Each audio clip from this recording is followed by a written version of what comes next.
Olá, queridos alunos, tudo bem? Bom, estou aqui de volta com vocês hoje para discutir sistemas de governo. A gente já trabalhou as formas de Estado e falou sobre a forma de Estado unitário e o federalismo. Falamos sobre as formas de governo, monarquia e república. E na aula de hoje a gente vai trabalhar especificamente sobre os sistemas de governo, que se dividem em parlamentarismo e presidencialismo. Esse último, presidencialismo, é o tema da nossa aula de hoje. Eu resolvi começar falando para vocês sobre o presidencialismo justamente por ser aquele sistema que nós conhecemos melhor, ou pelo menos a gente acha que conhece porque a gente vive nele. Mas a gente já tem feito uma crítica aqui muito contundente a respeito da necessidade que temos no Brasil de pessoas que sejam mais conscientes a respeito das regras de funcionamento de Estado. Dificilmente alguém que não tenha estudado na universidade essas questões vão ter um verdadeiro conhecimento sobre o que caracteriza esse sistema presidencialista. Então, eu convido vocês a fazerem um estudo aqui comigo a respeito do presidencialismo, pensar e refletir sobre isso, para posteriormente, inclusive, a gente contribuir aí com as relações sociais, trazendo esse conhecimento também para a sociedade. Bom, e então, professora, vamos começar a falar sobre o presidencialismo? Vamos! Quando a gente fala sobre a noção da adoção de um sistema de governo, e a gente tem um sistema de governo que vai se relacionar à forma como vai se exercer a soberania do Estado, a gente tem necessariamente a visão de que a soberania ela tem dois vieses. A soberania pode ser exercida internamente, viabilizando a administração pública do Estado, e a soberania também é exercida no âmbito internacional, analisando como que se dá a relação do Estado com os outros Estados nacionais. A percepção da relação de soberania traz para a gente o pensamento de que a soberania necessariamente vai fazer com que a gente entenda que o Estado soberano ele tem total independência, total poder soberano para se autodeterminar, se organizando e também para se autodeterminar, estabelecendo como que vai se dar as suas políticas internacionais. Por causa disso, a gente tem duas grandes chefias realizadas pelos executivos dos estados, a chefia de Estado e a chefia de governo. O chefe de Estado é aquele que representará o Estado no âmbito internacional. Então, é aquele que é quase que um relações públicas do Estado, porque quando alguém quer saber qual é a pessoa com quem se deve falar para representar os interesses do Estado Nacional, é justamente o chefe de Estado que faz esse papel. Agora, aquele que é responsável pela administração pública central, o chefe do executivo dessa administração pública central, ele será chamado de chefe de governo. No caso do Brasil, porque a gente tem uma república presidencialista com uma forma de Estado em federação, o presidente da República, que é uma característica do presidencialismo, concentra essas duas funções, porque ele é o chefe do executivo e, consequentemente, o presidente da República, no presidencialismo, exercerá a função de chefe de Estado, âmbito internacional, e chefe de governo, âmbito interno, administração pública central. Nesse sentido, então, a grande diferenciação que a gente vai fazer a priori do parlamentarismo para o presidencialismo é que no presidencialismo a mesma pessoa é ao mesmo tempo chefe de Estado e chefe de governo. Quem que é o chefe de Estado e o chefe de governo no presidencialismo? O presidente da República. Agora, no parlamentarismo, as pessoas que exercem cada uma dessas chefias são pessoas distintas. Necessariamente, nós teremos no parlamentarismo, como chefe de governo, o primeiro-ministro, que faz parte do parlamento. E como chefe de Estado, se for uma monarquia parlamentarista, será o rei ou a rainha. E se for uma república parlamentarista, o chefe de Estado será o presidente da República e o chefe de governo será o primeiro-ministro. Partindo dessa premissa, agora vocês já estão craques para entender a principal característica que diferencia o presidencialismo do parlamentarismo. Nós vamos partir para uma análise que é importante na visão aí das duas formas de sistema de governo. Primeiro, pensando sobre as características fundamentais do presidencialismo. E aí a primeira questão que a gente precisa pontuar é: de onde surgiu o presidencialismo, professor? Olha, a história do presidencialismo vem junto com a história dos Estados Unidos da América.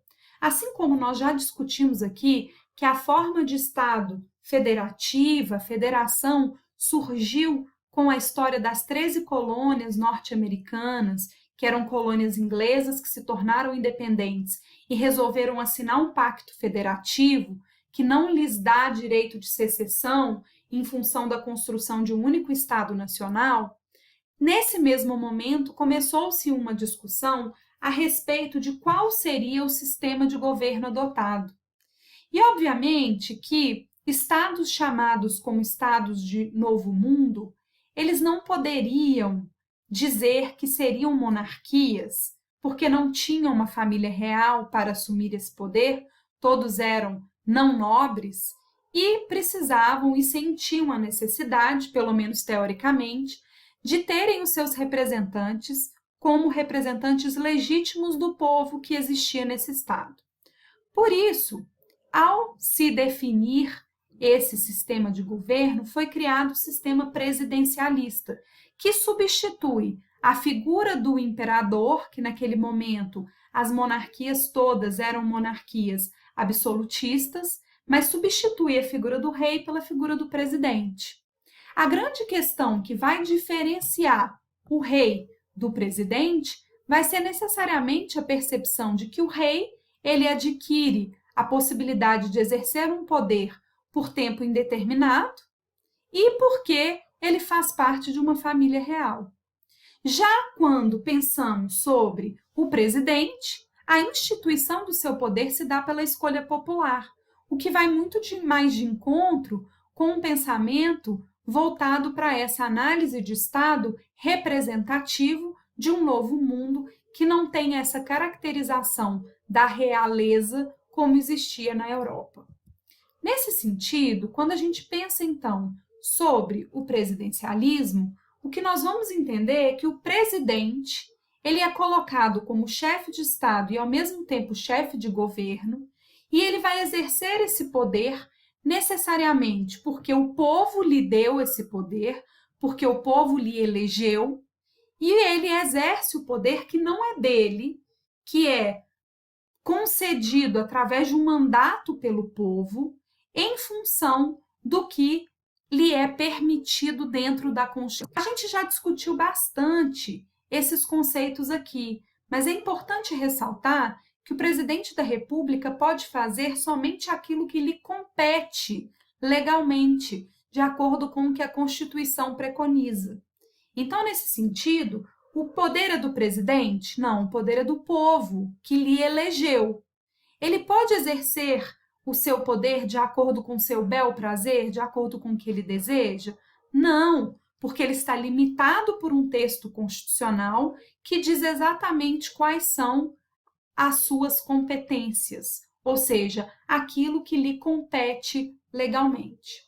Nesse sentido, então, pensando de forma didática aqui quais seriam as características do presidencialismo, a gente já falou sobre algumas delas, mas é importante repensar.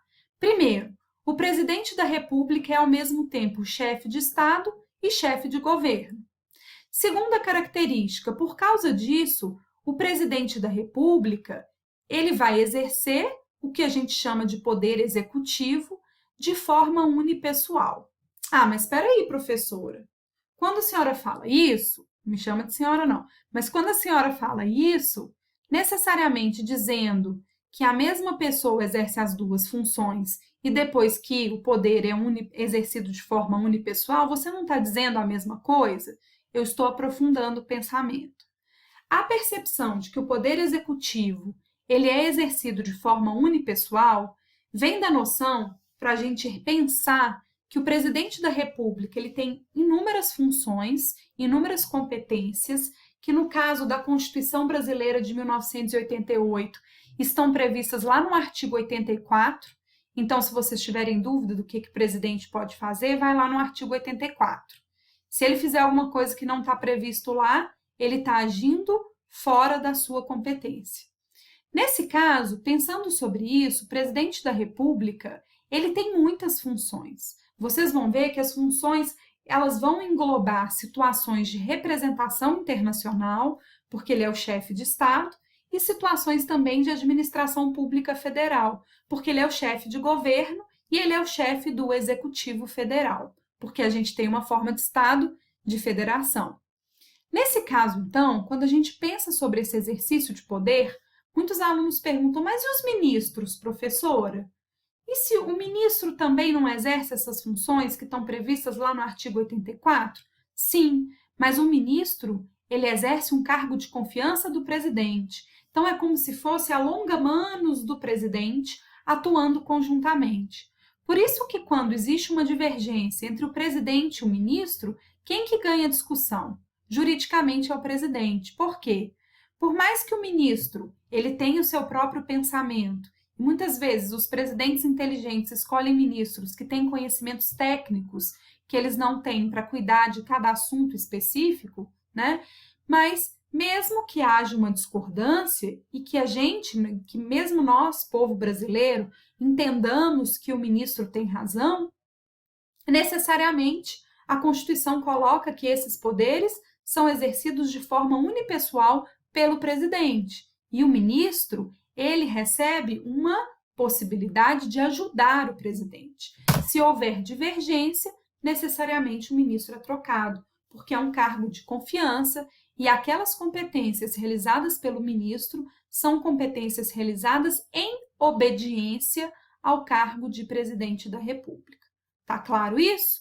Bom, nesse sentido, então, pensando aí sobre as características, a gente tem como terceira característica a noção de que o poder presidencial deriva da própria nação, justamente porque o presidente ele recebe o poder a partir do momento que ele é eleito pelo povo, né? Então, o poder vem do povo pela eleição popular.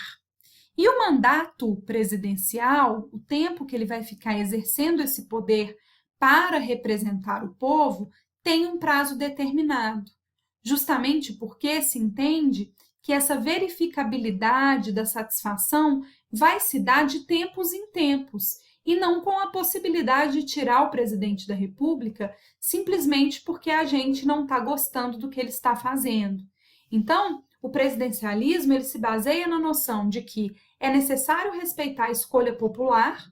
Uma vez eleito, o presidente terá o direito de cumprir o seu mandato e ele só vai poder ser retirado se ele cometer um crime de responsabilidade previsto no artigo 85 da Constituição, que dê razão para o questionamento do seu exercício de poder. Então, o que a gente vai perceber, e eu tenho que esclarecer isso com segurança para vocês, é de que o presidente ele tem o direito de exercer o mandato porque o povo o elegeu, né? Então, ele tem essa noção de representação popular. E não existe, no caso do direito brasileiro e no presidencialismo, a possibilidade do recall. O que seria esse recall? Recall, professor, é aquele negócio que as concessionárias fazem quando o carro vem com defeito, um defeito de fábrica, né? Pede para devolver o carro para consertar o erro e depois eles devolvem. Esse é um exemplo de recall comercial. Mas o recall na relação política seria a possibilidade da gente falar, olha, erramos feio, erramos rude, elegemos errado, então devolve esse presidente para lá, que a gente quer eleger um novo presidente. Isso existe no presidencialismo? Não. Por causa da necessidade de uma estabilidade no sistema presidencialista, já que esse sistema já tem um mandato curto para o exercício do poder, para se manter essa estabilidade, só por circunstâncias extraordinárias, previstas como crimes de responsabilidade na Constituição, que o presidente pode perder o seu mandato. Porque a gente não está satisfeito com ele, não é motivo suficiente, porque tem que se respeitar esse mandato, e esse pensamento é um pensamento que traz uma estabilidade para o sistema presidencialista, tá? Então, não existe a possibilidade de recall no presidencialismo. Bom, além disso, quais são outras características importantes do presidencialismo? O presidente da República também participa do processo legislativo. Em regra, a atividade legiferante, ou seja, a atividade de legislar, ela cabe necessariamente ao legislativo. Então, em regra, é a atividade típica, ou seja, a atividade básica, normal do legislativo, criar leis, elaborar leis. Mas, apesar disso, o executivo, o presidente da República, ele vai atuar como um equilíbrio do exercício desse poder legiferante, sendo que ele participa do poder legislativo, do exercício do processo legislativo, através da possibilidade da determinação de um veto, né? Então, ele pode vetar projetos de lei. Existem dois motivos para o veto. A gente tem o veto jurídico, quando o presidente veta um artigo de lei, uma lei inteira, um inciso, uma linha, dizendo que está vetando aquele dispositivo normativo porque ele seria um dispositivo que atenta contra a Constituição.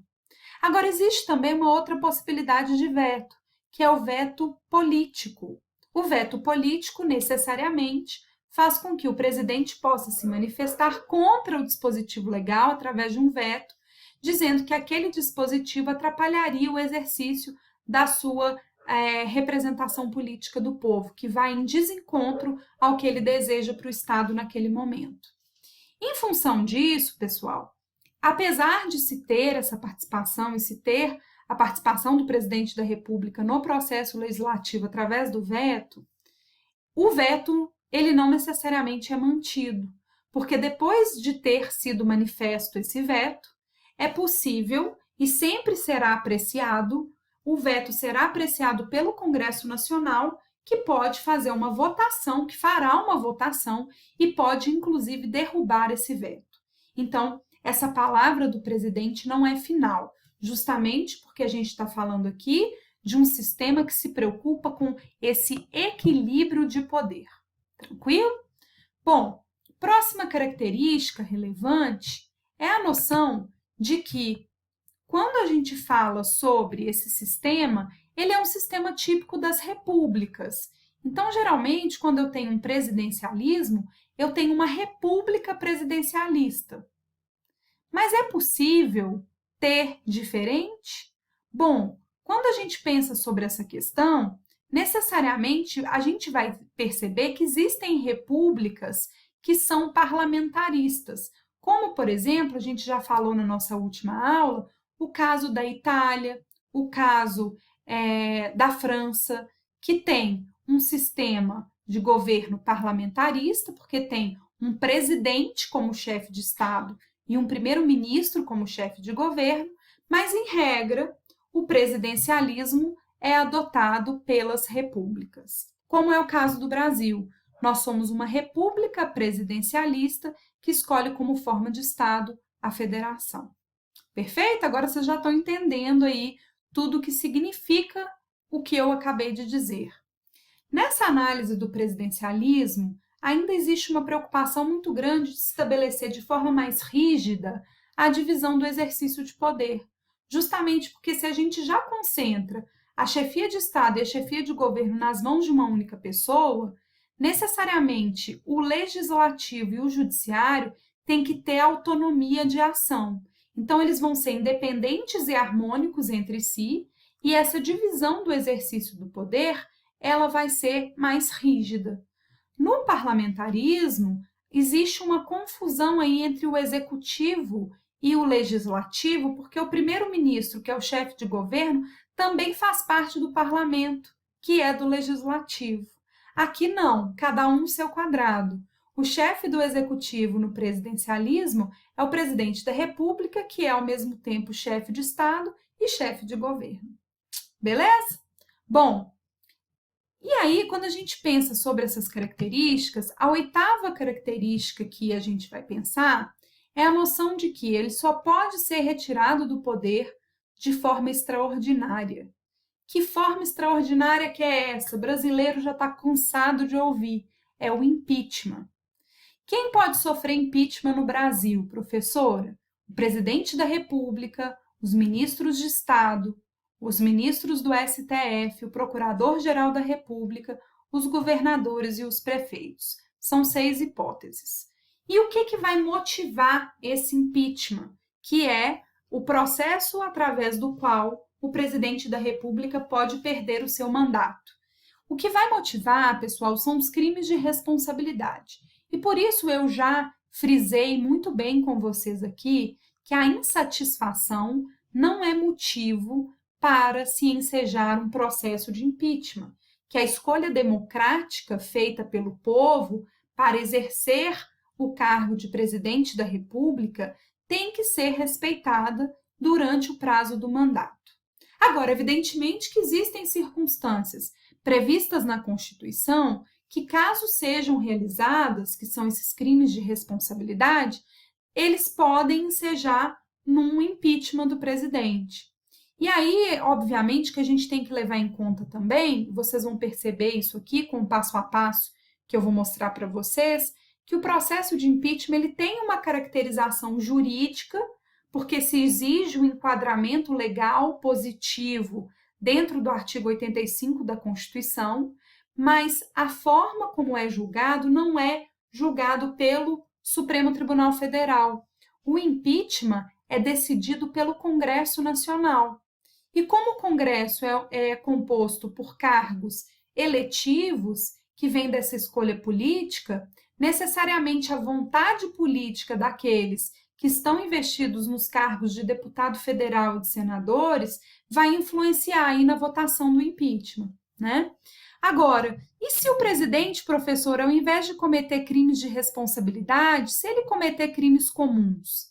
Aí, nesse caso, ele será julgado pelo Supremo Tribunal Federal, tá? Mas como a gente está falando sobre o processo de impeachment, eu tenho que me referenciar ao artigo 85, que é o artigo que fala sobre os crimes de responsabilidade.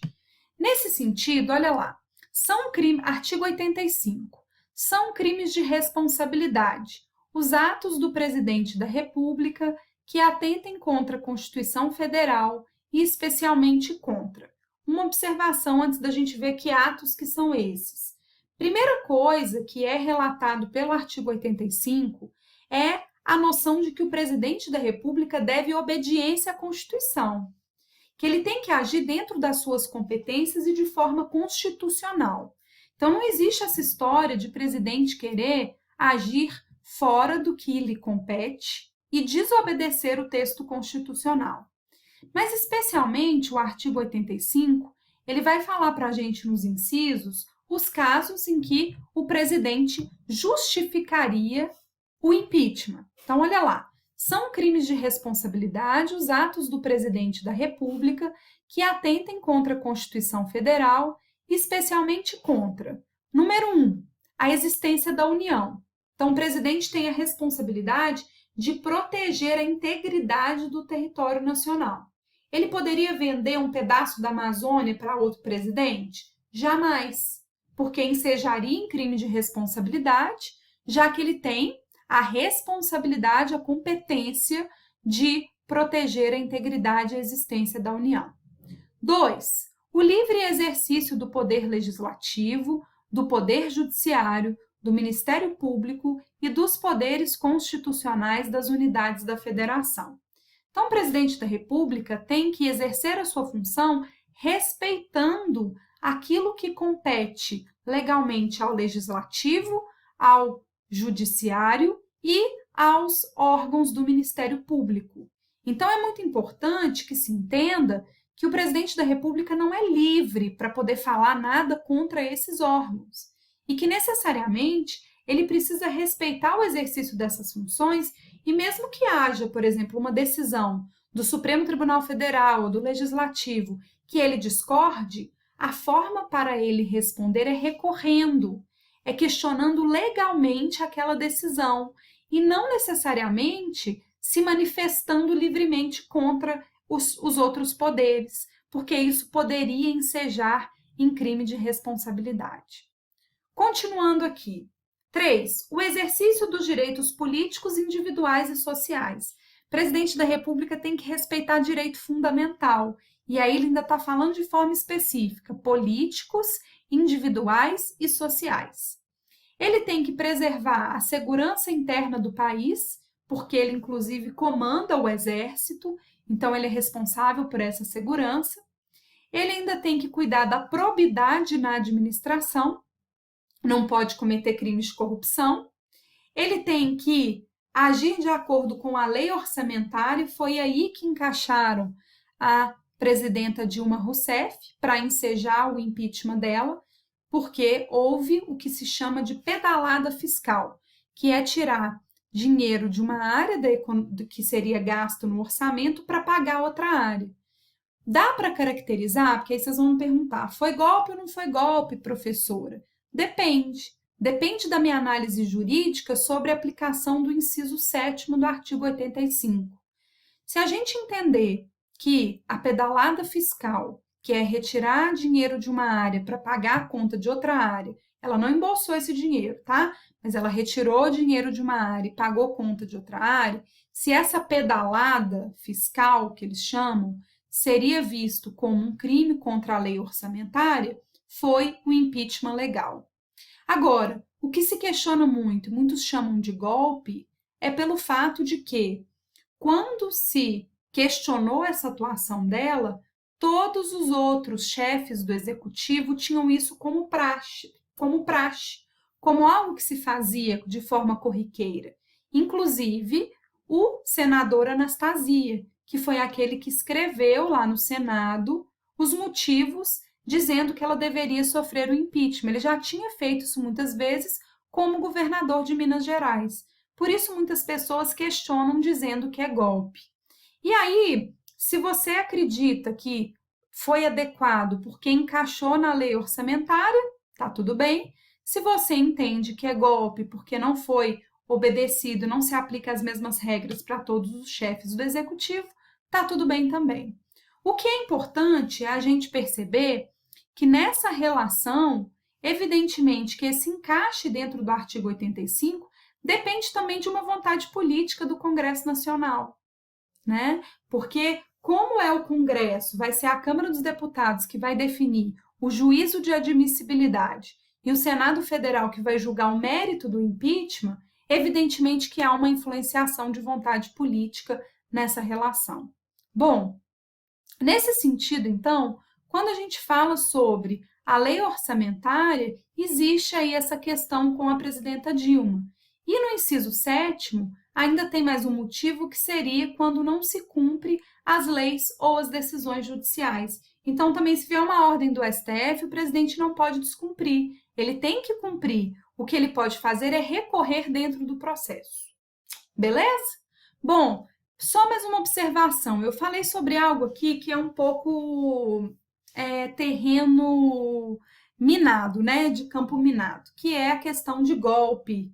Então, eu queria só dizer, explicar para vocês, eu já fiz isso nas conferências ao vivo, mas eu sei que alguns alunos não têm condição de assistir as conferências ao vivo, por isso eu faço esses vídeos também, a diferença entre golpe e revolução. Poucas pessoas no direito se adentram, se aprofundam para poder entender essas conceituações. Quando se fala que houve um golpe, se entende que alguém que fazia parte do governo golpeou, ou seja, atuou para tomar o poder para ele.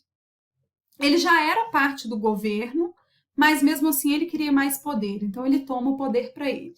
Exemplo disso, a proclamação da República.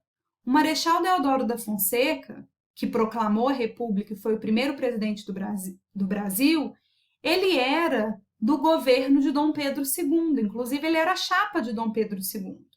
Só que por causa das divergências que houveram entre os militares por causa da Guerra do Paraguai, né? Os militares tinham lutado a Guerra do Paraguai, tinham ganhado a Guerra do Paraguai, queriam privilégios e Dom Pedro II negou.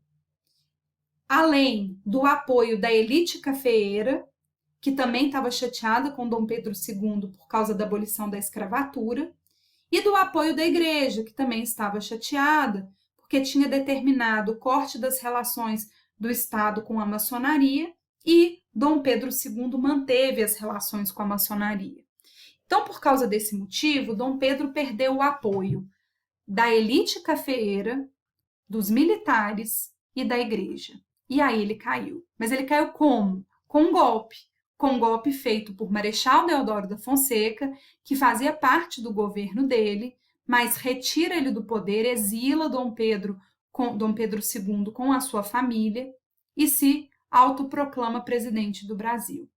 Nesse caso, gente, olha que interessante. Por isso que, às vezes, algumas pessoas chamam o vice-presidente Michel Temer de golpista, porque ele fazia parte do governo e quando houve o impeachment, ele se colocou de tal forma que parecia que ele estava apoiando o impeachment, não apoiando aquela que governava supostamente junto com ele, né?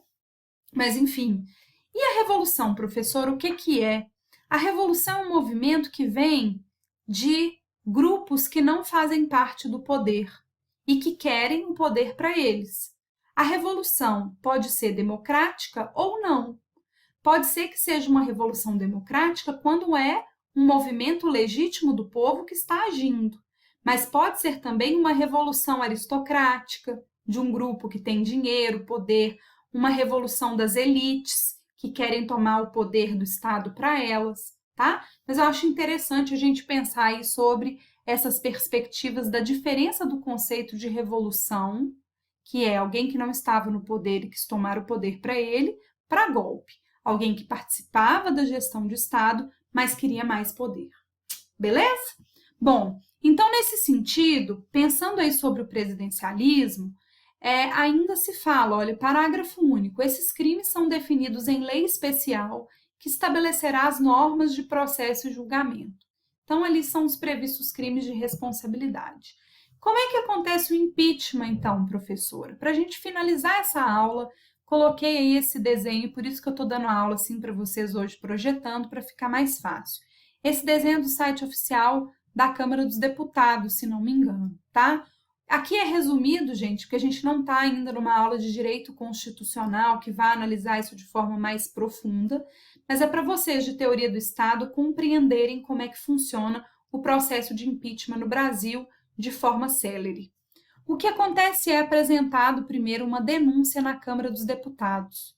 E essa denúncia, ao ser apresentada, pode ser que ela não seja aceita. Se ela não for aceita, acabou o processo de impeachment. Agora, é um segredo, tá? Tô brincando, né? Não. Mas todos os presidentes do Brasil até hoje tiveram denúncias contra eles na Câmara dos Deputados para iniciar processos de impeachment. Mas só 2 sofreram, o que já é muito, tá? Porque não era para ter sido nenhum se a gente fosse um Estado que tivessem presidentes que não cometessem crimes de responsabilidade e fosse um Estado também que não usasse o impeachment como forma de questionamento de quem está no poder, se é assim que você entende a nossa história. É difícil falar dessa história atual, porque a gente está muito inserido nela ainda, né? Mas, enfim, quando a gente pensa sobre essa situação, então a denúncia é apresentada na Câmara dos Deputados, se ela não for aceita, não há impeachment, acabou. Agora, se ela for inicialmente aceita, o processo vai para votação. E os deputados vão votar se eles acreditam que o processo tem fundamento. Se eles acharem que o processo tem fundamento e tem que se analisar o mérito, eles vão fazer o que a gente chama de juízo de admissibilidade. Os deputados aprovam pela continuidade do processo do impeachment. A única coisa que a Câmara dos Deputados faz é receber a denúncia e dizer se o processo vai adiante ou não. Aquela votação que vocês devem lembrar que houve do impeachment da presidenta Dilma, ela vai estabelecer, vai ser feita para poder dizer na Câmara dos Deputados se o processo continua ou não. E aí, o processo sendo votado como admitido, tendo o juízo de admissibilidade, vai ser enviado o processo para o Senado. Na Constituição, fala que no Senado, então, que a Câmara faria o juízo de admissibilidade e o Senado faria a análise de mérito, que é a análise do assunto mesmo, para ver se realmente houve um crime de responsabilidade e aquele presidente tem que sofrer o impeachment. A Constituição ainda fala que assim que há o juízo de admissibilidade, o presidente é afastado por 180 dias para aguardar o julgamento fora do cargo. Acontece que durante o processo de impeachment do Fernando Collor de Mello, que acabou sendo aí paradigmático no pensamento de como seria futuros processos de impeachment no Brasil, tomara que a gente não precise passar por outros que vão desestabilizar, mas se for necessário que seja, né? A gente tem uma situação em que o processo de impeachment do Collor teve duplo juízo de admissibilidade. Por quê? Porque a Câmara dos Deputados analisou e concedeu o juízo de admissibilidade, e quando chegou no Senado, o Senado fez uma outra análise e acabou também concedendo aí a admissibilidade do processo. Por causa disso, quando a presidenta Dilma passou pelo processo de impeachment, teve-se o pensamento de que teria que ter esse duplo juízo de admissibilidade antes dela ser afastada do cargo. Então, a Câmara fez o juízo, foi para o Senado, eles analisaram de novo e admitiram. Aí, assim que o Senado admite, o presidente fica 180 dias afastado esperando esse julgamento. No julgamento do Senado, se ele for absolvido, ele volta para o exercício das suas funções, e se ele não for absolvido, ele vai ser condenado. Qual que pode ser a condenação? A condenação vai ser a substituição, vai ser a perda do mandato, porque o presidente não pode mais exercer aquele mandato, e a substituição pelo vice, tá? E se, além de ser substituído, a Constituição fala também que ele ficaria inelegível por 8 anos. Só que, de novo, quando eu leio o texto da Constituição, eu, Renata, interpreto que é quase como um combo, que a gente teria que ter o impeachment junto com a inelegibilidade. Então, se ele já sofreu impeachment, isso significaria, na minha visão, que ele perderia o mandato, seria substituído pelo vice e também ficaria inelegível por 8 anos. Acontece que, de novo, no caso do Fernando Collor de Mello, quando foram julgar para entender qual seria a pena aplicada para ele, eles analisaram esses dois critérios de forma separada. Só que o Collor ganhou as duas condenações. Quando pensaram, ele vai sofrer o impeachment? Ele vai perder, ser substituído? Vai. Então, ele foi substituído pelo Itamar Franco, né?